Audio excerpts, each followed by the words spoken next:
राष्ट्री संगमनी वसूना चिकितुषी प्रथमा यज्ञियाना तां मा देवा व्यदध पुरुत्रा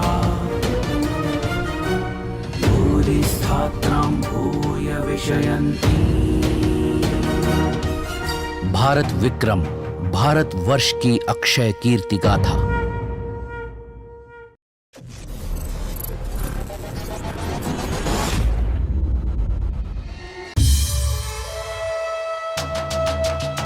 नायक गणनायक संवाद प्रवर्तक शशांक सम्राट विक्रमादित्य की जय हो जय हो जय जय जय जय हो।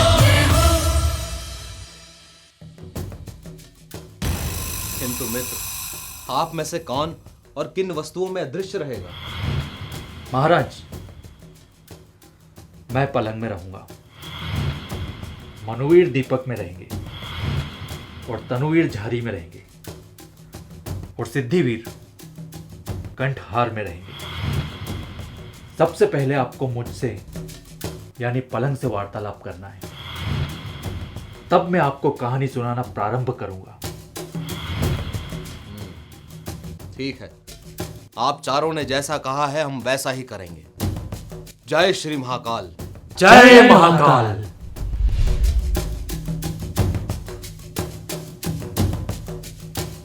पिछले प्रकरण में आपने देखा कि महाराज विक्रमादित्य अपने चारों वीरों की सहायता से राजकुमारी के कक्ष में पहुंचने में सफल हो जाते हैं। और अगर नहीं देखा तो नीचे डिस्क्रिप्शन में दी गई लिंक के माध्यम से देख सकते हैं। अब महाराज विक्रमादित्य के चारों वीर चौबोली के कक्ष में अलग अलग वस्तुओं में छिपकर बैठे हुए हैं। आइए देखते हैं कि महाराज विक्रमादित्य सबसे पहले किससे वार्ता प्रारंभ करने के लिए कहते हैं।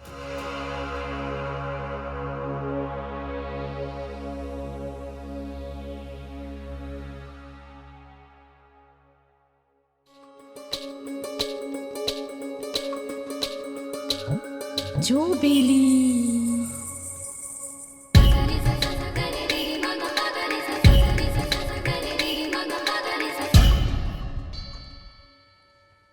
राजकुमारी, आपकी ये परीक्षाएं बड़ी कठिन थी, किंतु हमें ऐसा लगता है कि ये परीक्षाएं आपके मस्तिष्क की उपज नहीं है। इन परीक्षाओं के पीछे अवश्य ही किसी बुद्धिमान व्यक्ति का हाथ है। आप इतने बुद्धिमान हो ही नहीं सकती।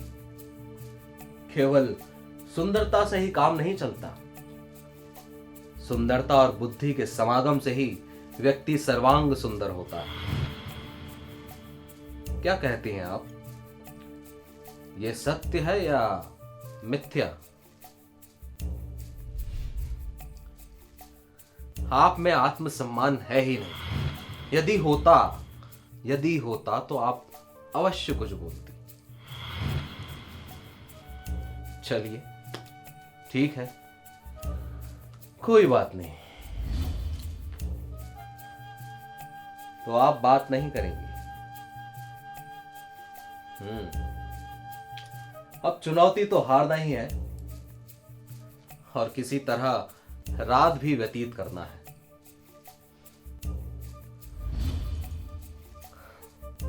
भाई पलंग, अब तुम ही कुछ बोलो। किसी तरह तो ये रात बीते।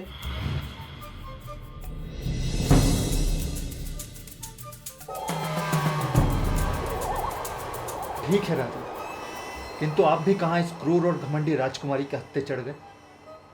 ठीक है, आपकी आप जानो। समय व्यतीत करने के लिए मैं एक कहानी सुनाता हूं, जिससे एक पहर तो कट ही जाएगा। ठीक है मित्र, अब तुम ही सहारा हो। कथा प्रारंभ करो।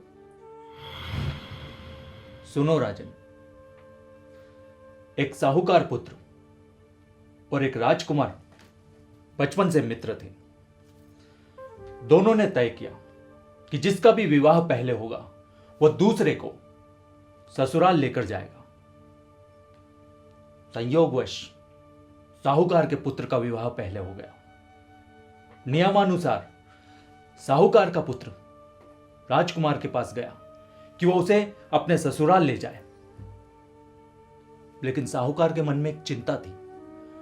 उसने सोचा कि राजकुमार को अगर वहां लेकर गया और वहां उसका आदर सत्कार नहीं हुआ तो राजकुमार बुरा मान जाएगा। जाते समय वो एक माता के मंदिर पर रुका और मंदिर में जाकर देवी से प्रार्थना की।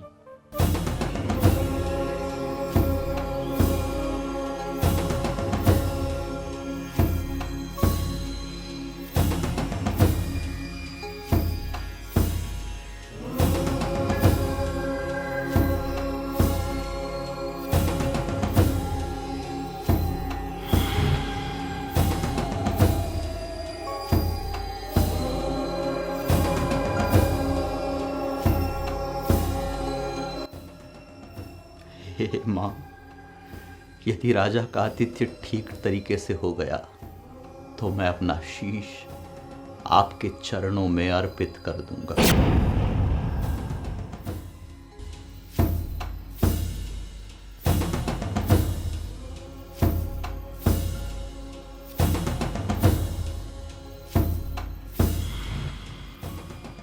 देवी मां के आशीर्वाद से राजकुमार का आतिथ्य सत्कार बहुत अच्छे से होता है।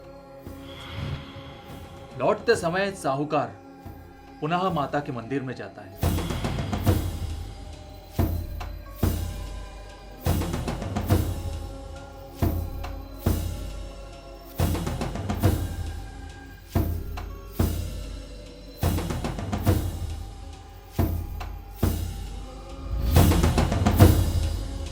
मित्र, तुम अपनी भाभी के साथ बाहर चलो, मैं कुछ ही क्षणों में वापस आता हूं।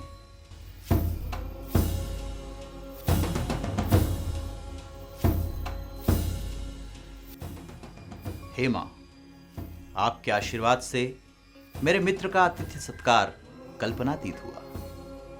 अब मैं अपने वचन अनुसार अपना शीश आपके चरणों में समर्पित करता हूं।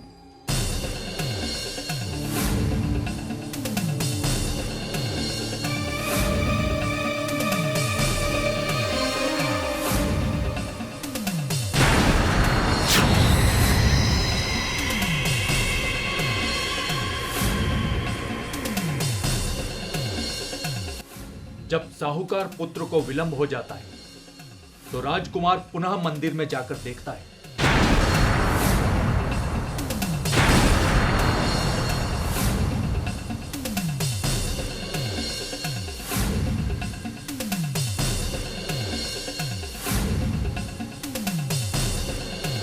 हे मां, ये क्या? मेरे मित्र ने अचानक ये क्या कर लिया मां? और क्यों?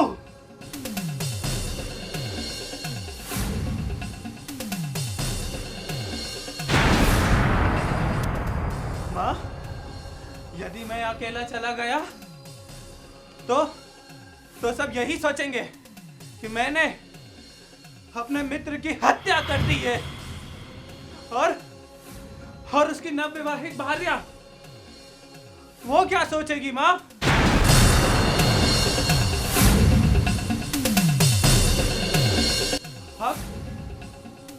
अब उचित यही होगा कि मैं भी अपना शीश तुम्हारे चरणों में समर्पित कर दूं मां। हे मां!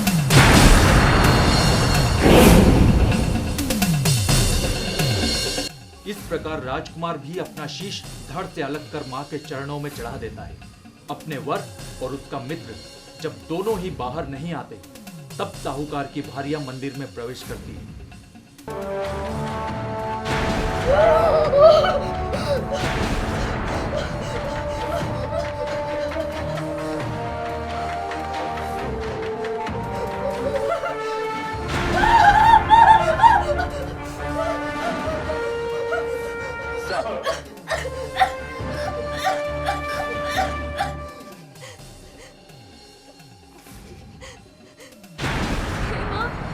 मुझे तो क्या थी नहीं कि मेरे स्वामी और उनके मित्र ने इस शीश आपके चरणों में क्यों दे दिया माँ?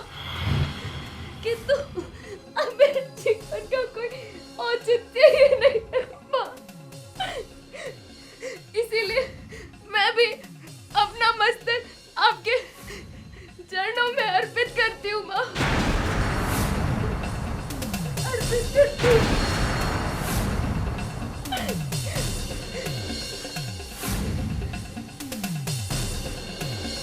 रुको पुत्री, ये अनर्थ ना करो। हे माँ, आप ऐसा क्यों कह रही हैं? मैं ऐसा क्यों नहीं करूं?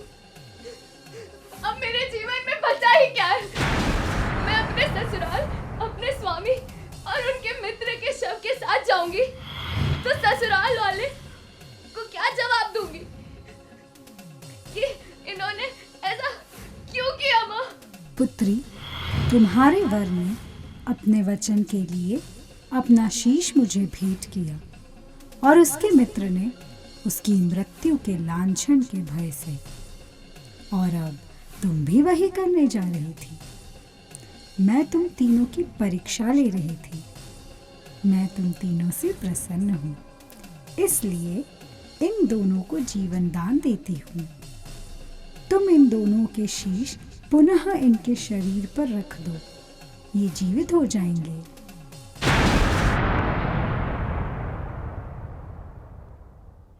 साहूकार की नवविवाहिता ने बिल्कुल वैसा ही किया, किंतु उससे एक त्रुटि हो गई।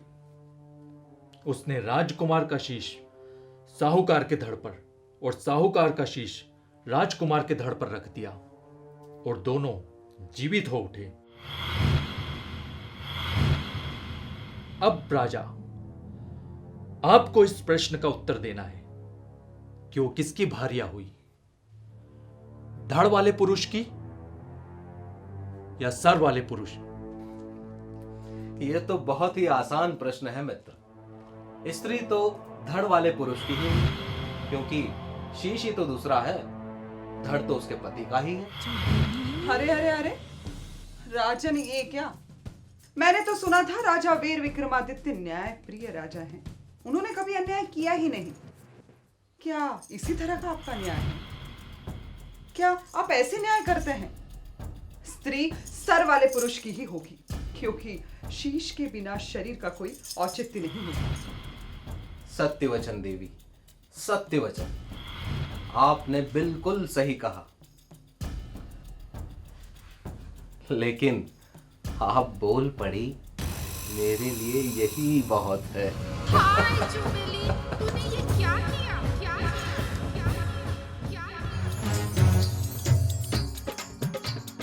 पहलो पहर बीतियो बीती एक पहर की रात, बोलो महाकाल की जय। पहलो पहर बीतियो बीती एक पहर की रात, वीर विक्रम दोनों ने दी चौबेली को मात। वीर और विक्रम ने बिछायो बात को ऐसो जाल, फंसे की रानी जाल में आके बोल सकी न टाल, बोलो महाकाल की जय। इस प्रकार महाराज विक्रमादित्य ने बुद्धिवीर की सहायता से राजकुमारी चौबोली से पहला बोल तो बुलवा लिया। पहला प्रहर बीत चुका था। अब अगर हम बात करें पलंग द्वारा सुनाई गई कथा की, तो यह कथा हमें बेताल 25 से भी प्राप्त होती है। आइए अब देखते हैं दूसरे प्रहर में दूसरे बोल बुलवाने की बात। अब महाराज विक्रमादित्य किससे वार्ता प्रारंभ करेंगे? एक बात और याद दिला दूं, जिन दर्शकों ने हमारे इस प्रकरण के या पिछले प्रकरण नहीं देखे हैं, वे उन्हें नीचे डिस्क्रिप्शन में दी गई लिंक के द्वारा देख सकते हैं। तो आइए देखेंगे अब अगला प्रकरण। जय महाराज वीर विक्रमादित्य, जय श्री महाकाल।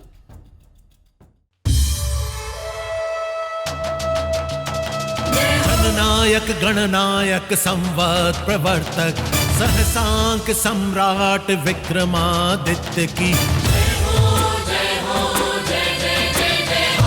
महाकाल हरसिद्धि भैरव उपासक शकारी विक्रमादित्य की जय हो।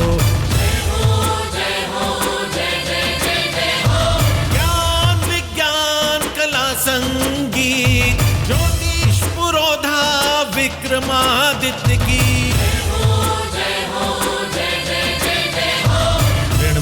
हित करता प्रजा दुख हरता जनप्रिय महाराज विक्रमादित्य की